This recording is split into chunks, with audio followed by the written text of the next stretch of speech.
Hey everybody, it's Jason Blaha here, and once again it is time for my client Garrett's vlogs. And squatting and deadlifting went pretty good this week. This is again his 1+ week, so 95% training max.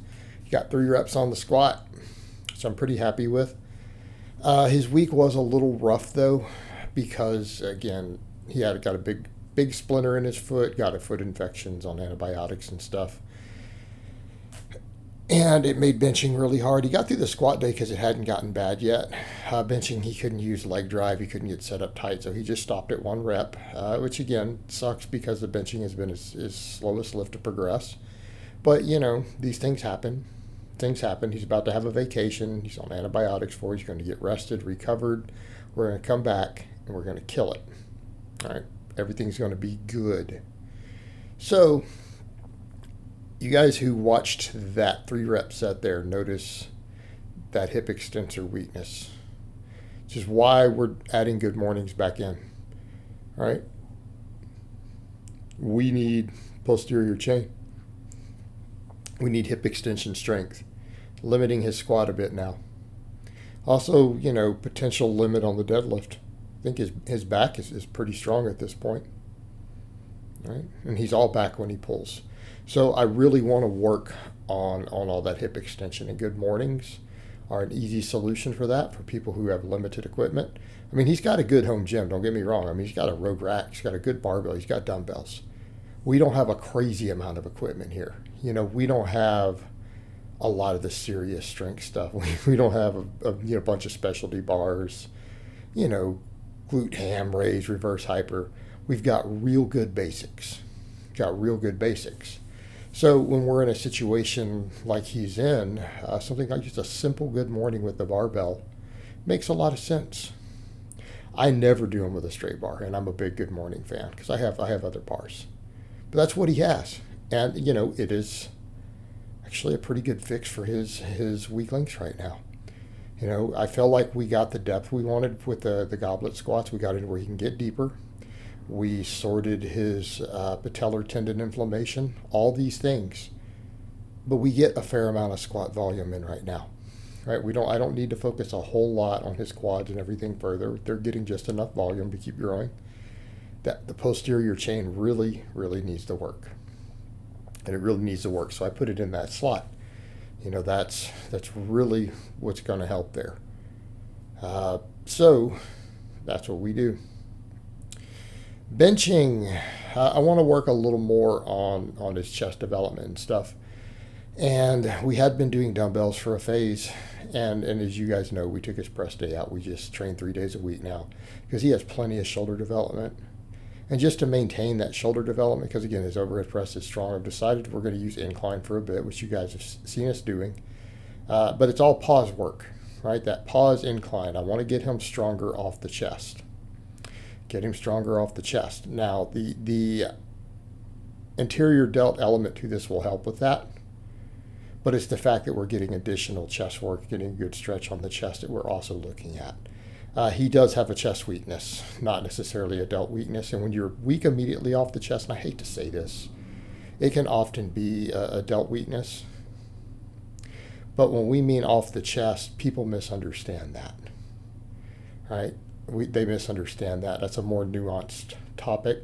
Just like when we talk about missing a lockout on a bench, there's a lot of things going on there. But in his case,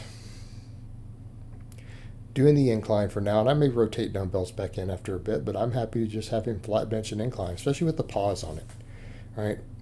Especially with that pause on it. I think it can be a great chest builder. Plus we did a lot of dumbbell stuff. We did a lot of dumbbells for a while. And again, I just wanted the movement pattern variation. And it's not to say that dumbbells are not a phenomenal pec builder. They are. Flat dumbbell presses are a phenomenal pec builder. However, we used them a lot and we got slow progress there.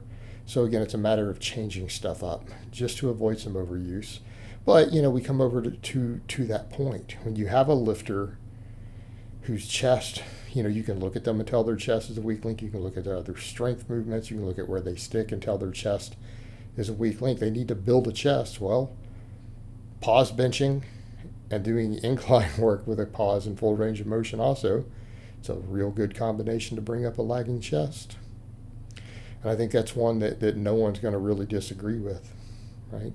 Even the bodybuilders will agree there. That's a good combination, especially when we're doing the bench in a way that's chest dominant.